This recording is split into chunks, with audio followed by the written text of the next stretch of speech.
সামগ্ৰীৰ আমলখি চাহ ফেক্টৰীত সংঘটিত হৈছে এক অঘটন। চাহ ফেক্টৰীত কাম কৰি থকা অৱস্থাত আকস্মিকভাৱে মৃত্যু এজন শ্ৰমিকৰ।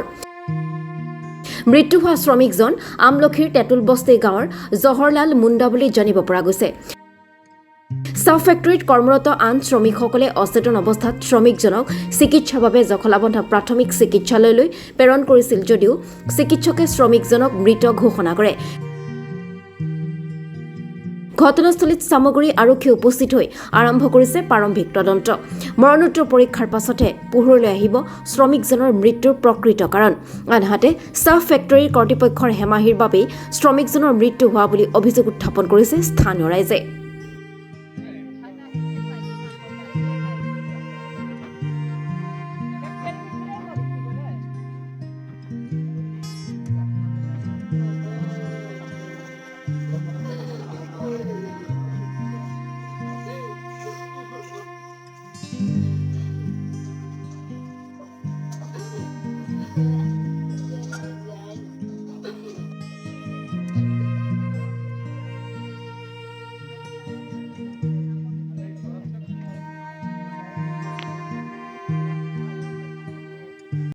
কি ক'ব, ইয়াত দেখিবলৈ পোৱা গৈছে যে কিছু সময় আগতে এটা অঘটন ঘটি গৈছে। ক'ত হৈছিলে ঘটনাটো আৰু কি হৈছিল?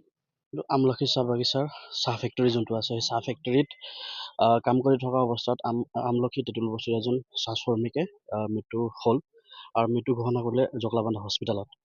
এটা কাম কৰি থকা অৱস্থাত তেখেতে মৃত্যু হৈছে, কিন্তু এতিয়া কেনেকৈ মৃত্যু হ'ল বিভিন্নজনৰ বিভিন্ন মতামত আগবঢ়াইছে।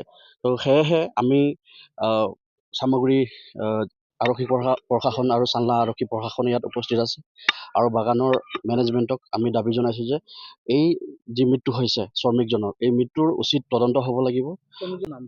তেখেতৰ নাম জহৰলাল মুণ্ডা, 50 বছৰৰ ঊৰ্ধৰ হ'ব তেখেতৰ বয়স। তেওঁ এতিয়া দেখিবলৈ পোৱা গৈছে যে তেওঁ এই কৰ্তৃপক্ষ হৈছে তেওঁ শ্ৰমিক পাৰ্মানেণ্ট শ্ৰমিক আছিলে নে? হয়, স্থায়ীভাৱে শ্ৰমিক আছিলে। স্থায়ী শ্ৰমিক আছিলে। এতিয়া ৰাইজে কি সন্দেহ কৰিছে, কি হয় এটা আমাৰ সন্দেহ হৈছে যে তেখেতে সুস্থ শৰীৰে কাম কৰি আছিলে।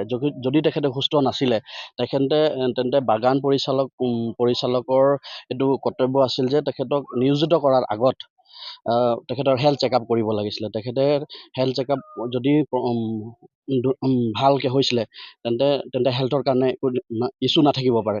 যদি ফেক্টৰী ইছ্যুৰ কাৰণে তেখেতৰ মৃত্যু হৈছে তো ইয়াৰ সম্পূৰ্ণ দায়িত্ব মেনেজমেণ্টে ল'ব লাগিব। এইটো আমাৰ পঞ্চায়তী ছাত্ৰ সন্থাৰ তৰফৰ পৰা দাবী। এইটো আমলখি PTC কোম্পানীৰ হয় আৰু চাহ ফেক্টৰী চাহপাতৰ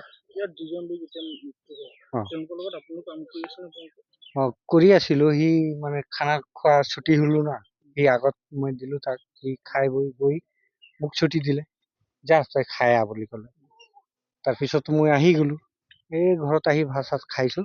তাৰপিছত শুনিছোঁ যে হস্পিটেলত আনিছে জহলাল মুণ্ডা।